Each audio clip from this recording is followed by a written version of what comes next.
welcome to my channel. நம்ம இந்த வீடியோல எதை பத்தி பார்க்க போறோம்னா சென்டென்ஸ் மேக் பண்றது பத்தி தான் நம்ம இந்த வீடியோல பார்க்க போறோம். இப்ப பாருங்க, my family இந்த தலைப்புல நான் ஒரு சின்ன பேராகிராஃப் தமிழ்ல கொடுத்திருக்கேன். பாருங்க, என் குடும்பம் இனிமையான மற்றும் மகிழ்ச்சியான குடும்பம். இது my family, என் குடும்பத்தை பற்றி நான் சொல்றேன்.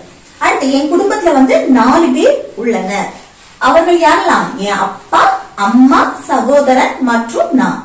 என் அப்பா ஒரு டிரைவர், அவர் மிகவும் அக்கறையுள்ள நபர். அடுத்து என் அம்மா ஒரு இல்லத்தரசி, அவள் என் வாழ்க்கையில மிக முக்கியமான நபர். அடுத்து என் சகோதரன் ஒரு மாணவன், அவன் புத்திசாலி பையன். அடுத்து நாங்கள் இருவரும் ஒரே பள்ளியில் படிக்கிறோம். நான் என் குடும்பத்தை மிகவும் நேசிக்கிறேன். இந்த பேராகிராஃப் தமிழ்ல இருக்கு. இதை எப்படி இங்கிலீஷ்ல சென்டென்ஸ் மேக் பண்றது அதை பத்தி தான் நம்ம இந்த வீடியோல பார்க்க போறோம். ஓகே फ्रेंड्स, வீடியோக்குள்ள போறதுக்கு முன்னாடி நம்ம சேனலை ஃபர்ஸ்ட் டைம் பாக்குறீங்கன்னா சப்ஸ்கிரைப் பண்ணுங்க.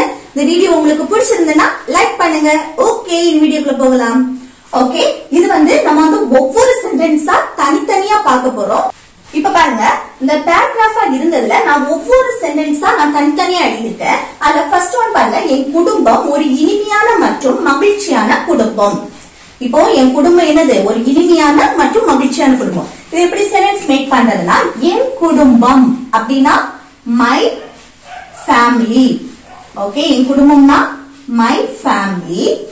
அடுத்து என்ன வரும்னா, இப்போ ஒருத்தங்களை பற்றி நான் சொல்றேன். இப்போ என் குடும்பத்தை பற்றி சொல்றேன்.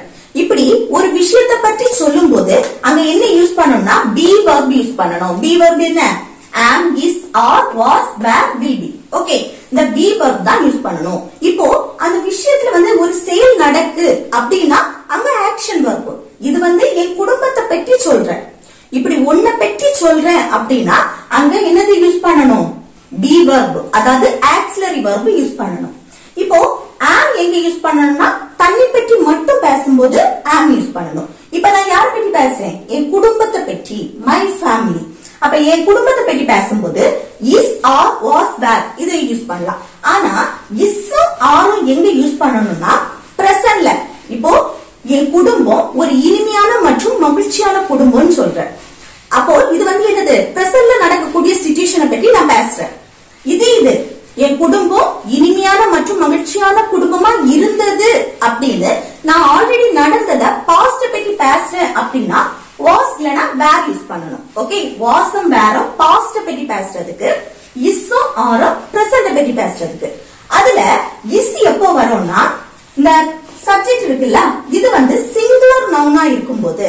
இப்போ my family, ஃபேமிலிங்கிறது என்னது? ஃபேமிலி மட்டும் நோட் பண்ணுங்க. ஃபேமிலிங்கிறது சிங்குலர் நவுனா ப்ளூரல் நவுனா?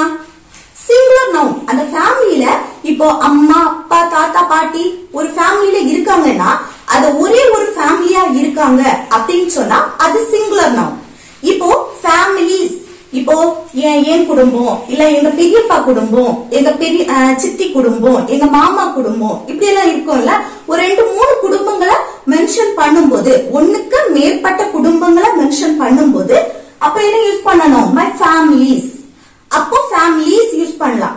இது ஃபேமிலி அப்படிங்கிறது என்னோட குடும்பம் மட்டும். ஃபேமிலிஸ் அப்படின்னா அந்த ஒரு 2-3 குடும்பங்களை சேர்த்து மென்ஷன் பண்றது. இந்த ஃபேமிலில ஒரு 4-5 பேர் இருந்தாலும் அது ஒரே ஒரு ஃபேமிலியை தான் மென்ஷன் பண்ணும். அப்ப இது ஃபேமிலிங்கிறது சிங்குலர் நவுன். அப்போ சிங்குலர் நவுனுக்கு இஸ் இல்லனா was யூஸ் பண்ணணும்.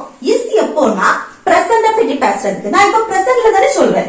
என் குடும்பம் ஒரு இனிமையான மற்றும் மகிழ்ச்சியான குடும்பம். ஓகே, இப்போ நடக்கக்கூடிய சிச்சுவேஷன்ல நான் சொல்றேன். இது என் குடும்பம் இனிமையான மற்றும் மகிழ்ச்சியான குடும்பமா இருந்தது அப்படின்னா was யூஸ் பண்ணணும். ஓகே, புரியுதா? அப்ப இதுல ஆரோ வேறோ எதுவுமே யூஸ் பண்ணக்கூடாது. ஃபேமிலி வந்திருக்கு, அதுக்காக ஆர் யூஸ் பண்ணணும் எதுவுமே இல்ல. ஃபேமிலிங்கிறது என்னது? சிங்குலர் நவுன் தான். சோ ஃபேமிலிக்கு அடுத்து என்ன வரும்? Is. Okay, my family is. அடுத்து ஒரு இனிமையான அப்படின்னா ஒரு இனிமையானதுக்கு ஸ்வீட், ஸ்வீட். அடுத்து மற்றும் அப்படின்னா அண்ட். அடுத்து மகிழ்ச்சியான அப்படின்னா ஹாப்பி. ஹாப்பி ஃபேமிலி, குடும்பத்துக்கு என்னது? ஃபேமிலி. ஓகே, அப்ப என்ன my family is a sweet and happy family.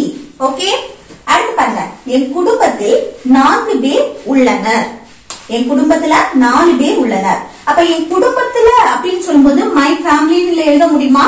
முடியாது. இங்க பாருங்க 4 பேர் இப்படி நம்பர்ஸ் வந்துச்சுன்னா, நம்பரை மென்ஷன் பண்ணி வந்துச்சுன்னா ஃபர்ஸ்ட் என்ன யூஸ் பண்ணணும்னா there. இப்போ பாருங்க இங்க வந்து 4 பெஞ்ச் இருக்கு, என் கையில ஒரு பேனா இருக்கு, அடுத்து இங்க வந்து 25 பேர் இருக்காங்க. அப்படி எத்தனை பேர் இருக்காங்கன்னா 25 பேர் இருக்காங்க அப்படின்னா ஃபர்ஸ்ட் there யூஸ் பண்ணணும். நம்பர்ஸ் மென்ஷன் பண்ணி பேசும்போது ஓகே, எத்தனை நம்பர்ஸ் இருக்குல்ல, அந்த நம்பர்ஸ் மென்ஷன் பண்ணி பேசும்போது ஃபர்ஸ்ட் there. Okay, there.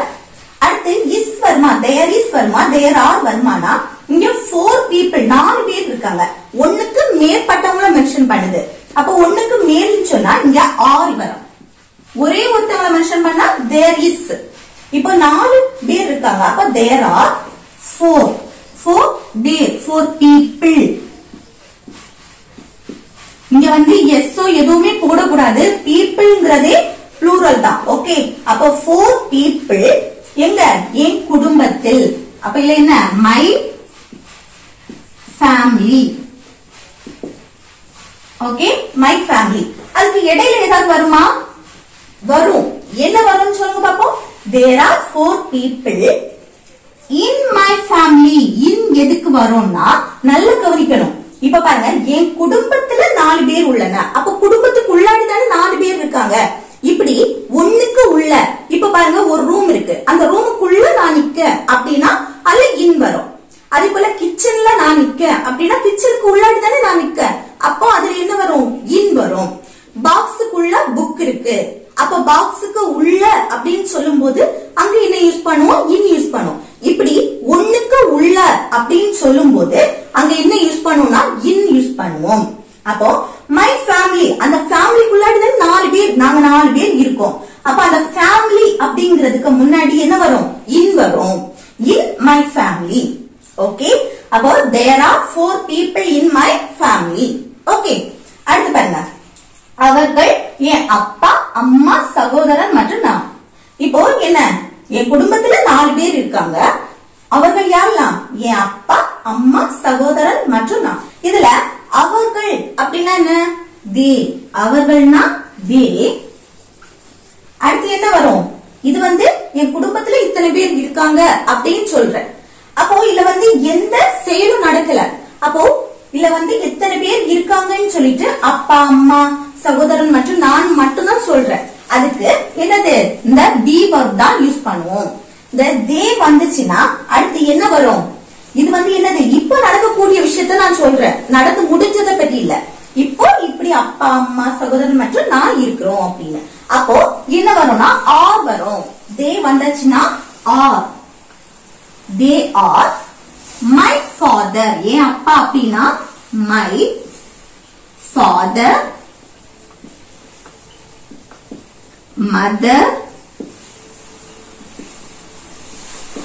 சகோதரன் அப்படின்னா பிரதர், அடுத்து மற்றும் அப்படின்னா and, அடுத்து நான் அப்படின்னா me. ஓகே, நான் என்னை குறிக்கிறதுனா me.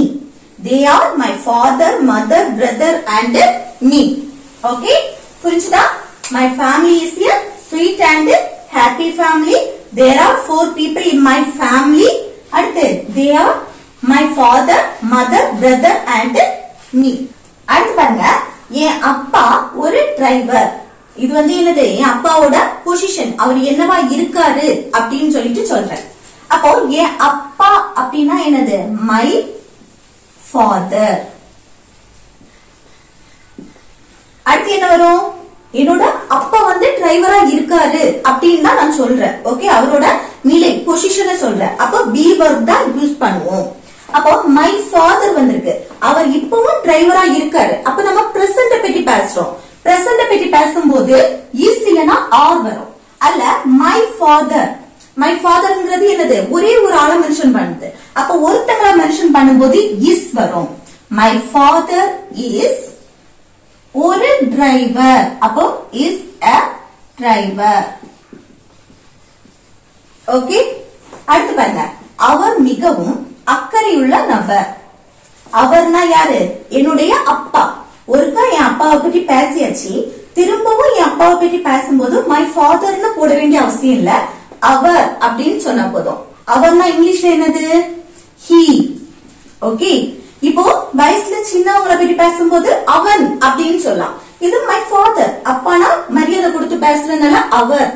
அவன் சொன்னாலும் அவர்னு சொன்னாலும் இல்ல he தான் வரும். ஓகே, அடுத்து அவர் மிகவும் அக்கறையுள்ள நபர். அவரை பற்றி நான் சொல்றேன். அப்போ இல்ல என்ன வரும்? he is a மிகவும் வெரி அக்கறையுள்ள அப்படின்னா என்னது? கேரிங். அடுத்து நபர் அப்படின்னா person. Okay, he is a very caring person. அவர் மிகவும் அக்கறையுள்ள நபர். அடுத்து என் அம்மாவை பற்றி சொல்றேன். என் அம்மா ஒரு இல்லத்தரசி. இல்லத்தரசினா அவங்க வந்து வீட்லயே இருப்பாங்க. ஓகே, அப்போ என் அம்மா மை மதர்.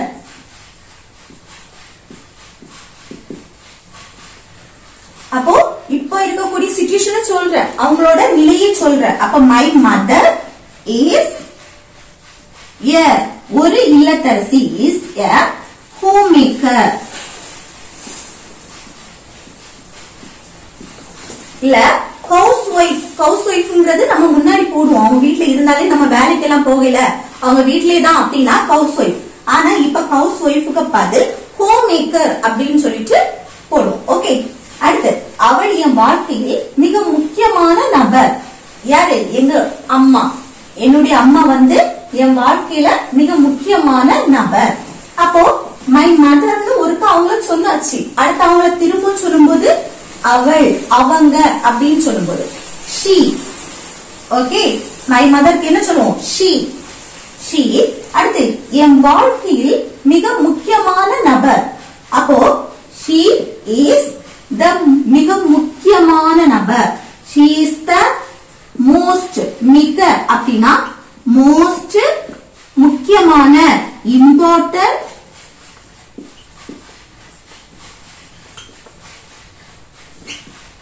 நபர், பர்சன். யாருக்கு வாழ்க்கை? என் வாழ்க்கையில். ஓகே, என் வாழ்க்கையில் அப்படின்னா இன் மை லைஃப். வாழ்க்கையில என்னது? Life. Okay, in my life. In எதுக்கு வந்திருக்கு? என் வாழ்க்கைக்குள்ள. என் வாழ்க்கையில் அப்படின்னு சொல்றேன், அது என்ன? என் வாழ்க்கைக்குள்ள அவங்க ரொம்ப இம்பார்ட்டன்ட் அப்படின்னு சொல்றேன். அப்போ அதுக்குதான் என்ன யூஸ் பண்ணுவோம்? இன் யூஸ் பண்ணுவோம். இல்ல என்னது? she is the most important person in my life. அடுத்து நெக்ஸ்ட் சென்டென்ஸ் பாருங்க. என் சகோதரன் ஒரு மாணவன். என் சகோதரன் வந்து ஒரு மாணவன். இது எப்படி எழுதலாம்? என் சகோதரன் அப்படின்னா my brother. my brother is. என் பிரதரை பற்றி தானே சொல்றேன். அப்போ my brother is a ஒரு அப்படின்னாலே என்னது? மாணவன், ஸ்டூடெண்ட். ஓகே, என் சகோதரன் ஒரு மாணவன். My brother is a student. அடுத்து அவன் மிகவும் புத்திசாலி பையன். அப்போ அவன் யாரை பற்றி சொல்றேன்? மை பிரதரை பற்றி. அப்ப அவன் அப்படின்னா he. he is a மிகவும் புத்திசாலி பையன். Very intelligent. புத்திசாலி அப்படின்னா இன்டெலிஜென்ட். பையன் அப்படின்னா boy. Okay, he is a very intelligent boy. அடுத்து நாங்கள் இருவரும் ஒரே பள்ளியில் படிக்கிறோம். இது எப்படி எழுதலாம்? நாங்கள் அப்படின்னா we. we இருவரும். நாங்கள் இருவரும். அப்ப we both. அடுத்து பாருங்க, நாங்கள் இருவரும் ஒரே பள்ளியில் படிக்கிறோம். இதுல என்னது? மெயின் வர்க் வந்திருக்கு பாருங்க. என்ன செயல் நடக்கு? ஒரே பள்ளியில படிக்கக்கூடிய செயல். அப்ப படிக்கிறதா என்னது மெயின் verb. அப்போ we both அடுத்து என்ன வரும் படிக்கிறதுக்கு இங்கிலீஷ்ல study.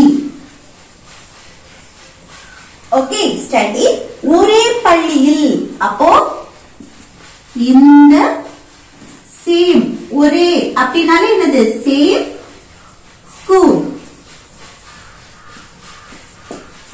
Okay we both study in the same school.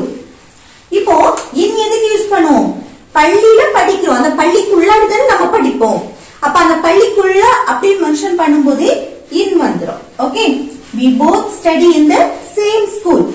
அடுத்து பாருங்க நான் என் குடும்பத்தை மிகவும் நேசிக்கிறேன். அப்போ நான் அப்படினா என்ன வரும் I. Okay நான்னா I. அடுத்து என் குடும்பத்தை மிகவும் நேசிக்கிறேன் verb வந்திருக்கு பாருங்க நேசிக்கிற செயல் நடக்க அப்ப நேசிக்கிறதுக்கு love. I love யார என் குடும்பத்தை அப்போ I love my family. மிகவும் very much. Okay I love my family very much. நான் என் குடும்பத்தை வந்து மிகவும் நேசிக்கிறேன். இப்ப புரியுதா? ஓகே फ्रेंड्स இப்போ வந்து நம்ம தனித்தனியா பார்த்தத இப்போ சேர்த்து நான் எழுதி இருக்கேன் பாருங்க. My family is a sweet and happy family. என்னுடைய ஃபேமிலி வந்து இனிமையான மற்றும் happy family. அடுத்து there are 4 people in my family. என்னுடைய ஃபேமிலில வந்து 4 பேர் உள்ளனர். அடுத்து they are my father, mother, brother and me. அவர்கள் யாரெல்லாம் என்னுடைய அப்பா அம்மா brother and me. அடுத்து my father is a driver. என்னுடைய அப்பா வந்து driver. He is a very caring person. அவர் வந்து ரொம்ப அக்கறையுள்ள நபர். அடுத்து my mother is a homemaker. அவங்க என்னுடைய அம்மா வந்து இல்லத்தரசி. அடுத்து she is the most important person in my life. என்னுடைய லைஃப்ல அவங்க ரொம்ப இம்பார்ட்டன்ட். அடுத்து my brother is a student. Okay என்னுடைய பிரதர் வந்து ஒரு மாணவன். He is a very intelligent boy. அவன் வந்து புத்திசாலியான பையன். அடுத்து we both study in the same school. நாங்க ரெண்டு பேருமே ஒரே ஸ்கூல்ல தான் படிக்கிறோம். அடுத்து I love my family very much. நான் என்னுடைய ஃபேமிலியை வந்து ரொம்ப நேசிக்கிறேன். ஓகே புரிஞ்சுதா? நம்ம வந்து இப்போ my family என்னுடைய ஃபேமிலி பத்தி நான் சென்டென்ஸ் மேக் பண்ணி ஒரு சின்ன பேராகிராஃப் கொடுத்திருக்கேன். இதே போல நீங்களும் உங்க ஃபேமிலி பத்தி சென்டென்ஸ் மேக் பண்ணி பேச ஆரம்பிங்க.